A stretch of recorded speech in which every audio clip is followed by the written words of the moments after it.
तो hello friends, welcome back to my new vlog. आज का जो व्लॉग है वो कुछ स्पेशल होने वाला है। तो बढ़ते हैं व्लॉग में। आप लोगों के लिए बहुत बड़ा सरप्राइज है। तो बढ़ते हैं आज व्लॉग में और मिलवाते हैं अपने कुछ साथियों से। वो कुछ छोटी सी एक तैयारी में लगे हुए हैं। हेलो भाई, कैसे हाय हैं? फ्रेंड। हाय। तो भाई किस चीज़ की तैयारी चल रही है? Celebration celebration surprise. तो ये देखो दोनों भाई लगे हुए हैं पूरे जोर शोर से। मैं आपको थोड़ा सा अपना स्टूडियो दिखा देता हूँ। ये हमारा अभी फिलहाल के लिए स्टूडियो है। ये हमारी बाइक वगैरह ट्राइपॉड और बाकी ये बराबर गुब्बारे फुलाने में लगे हुए हैं। मैं सोच रहा था ये काम नहीं आ रहा है तुम्हें, प्राइवेट काम में।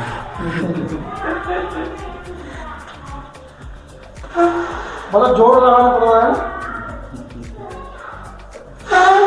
वरना तो फूट जाएगा भाई।